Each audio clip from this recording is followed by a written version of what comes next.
Aristotle's Politics. What is good leadership? Aristotle's monumental work, Politics, isn't just a dusty historical artifact.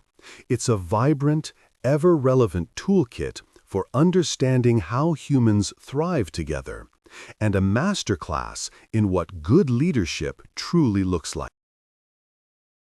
Forget the corporate jargon and quick-fix management books.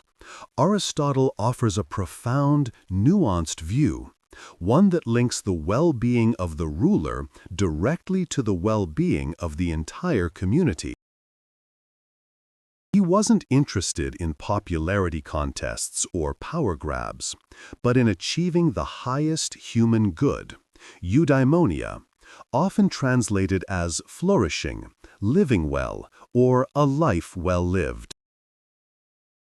The architect of the state, not just a boss, but a statesman. For Aristotle, a leader in the truest sense isn't just an administrator, they are the architect of the state's character. He viewed the political community, the polis, as the natural and necessary environment for humans, the political animal, to realize their full potential. Therefore, the primary duty of the good leader is to create and maintain a structure, a constitution and a set of laws that actively encourages citizens to be virtuous. This means a good leader doesn't just manage budgets, they cultivate civic virtue.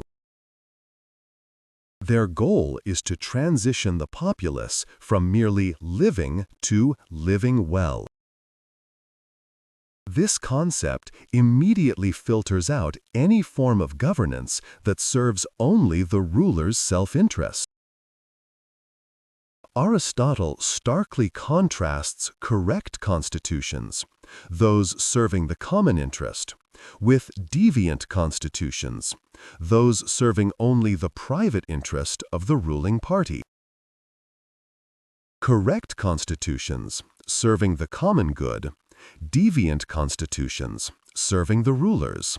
Monarchy, rule by one, best for the whole.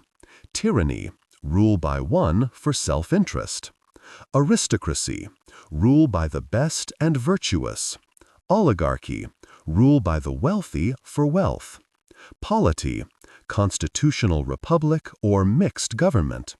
Democracy, rule by the poor for the poor. Notice the surprising placement of democracy in the deviant column. To Aristotle, democracy was often the rule of the masses, the poor, in their own interest, often at the expense of the qualified and the general good. He championed the polity, a mixed constitution that blends oligarchic elements, like respecting property rights, and democratic elements, like broad citizen participation. This mixed model is the key to stable, practical, and effective governance because it seeks balance and represents the interests of the middle class, which he believed was the key to stability. A good leader, then, is one who fosters this equilibrium. The cardinal virtue of the leader, practical wisdom, phronesis. If a good leader is defined by their actions, the core virtue enabling those actions is phronesis, or practical wisdom. This is not mere book smarts or theoretical knowledge, episteme. It's the unique intellectual virtue that allows a person to deliberate well about what is good and advantageous for themselves and for others in a given situation, making it the supreme virtue for a statesman. A leader guided by phronesis is 1.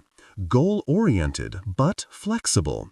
They understand the ultimate goal is flourishing for all citizens, but they are pragmatic about how to get there. They recognize that what works in one polis may not work in another due to varying climates, customs, and temperaments. 2. Deliberative and measured. They avoid hasty decisions. They can see the long-term consequences of their policies and how they will shape the moral character of the citizens. 3. A moral example. They must be personally virtuous. Aristotle firmly believed that one cannot be truly effective at fostering virtue in others without possessing it oneself.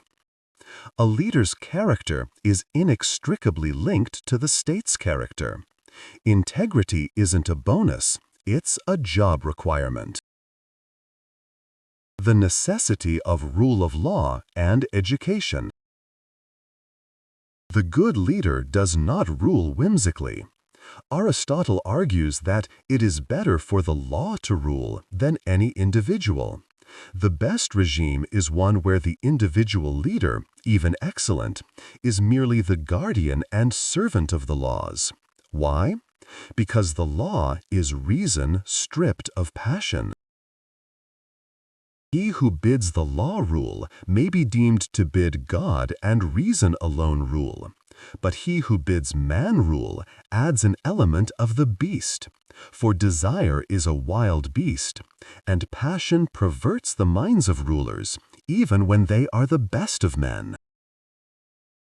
A truly good leader submits themselves to the very system they uphold. This sets a vital precedent for stability and justice. Furthermore, a good leader prioritizes education.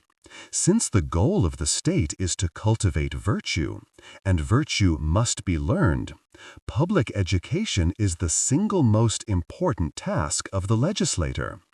It is the tool that shapes individuals into contributing, virtuous citizens, capable of upholding the balanced polity. For Aristotle, education is a political necessity, not just a private concern. Leadership as service and reciprocity. The most groundbreaking aspect of Aristotle's view of good leadership is the element of reciprocal rule in the polity. He envisioned a system where citizens learn to rule by first learning to be ruled. They take turns being leaders and followers. This means citizens are expected to be politically active and intellectually engaged. A good leader, therefore, must empower. They create the opportunities for others to participate and learn the arts of governance. Trust. They trust the judgment of the deliberative body and the legal framework, even if it occasionally challenges their personal preference. Serve. They see their role not as domination, but as the highest form of service, where the reward is the flourishing of their community, the greatest and most comprehensive good. This perspective transforms leadership from a burden or a privilege into a noble craft dedicated to civic excellence. In short, Aristotle teaches us that good leadership is not about power, but about purpose. The purpose of enabling all citizens to live the most complete and virtuous life within a balanced and stable political structure, guided always by practical wisdom and the rule of law. If you found this deep dive into the philosophy of leadership insightful, hit that like button, subscribe to the channel for more explorations of timeless ideas, and let me know in the comments below, what contemporary leader do you think best embodies Aristotle's phronesis?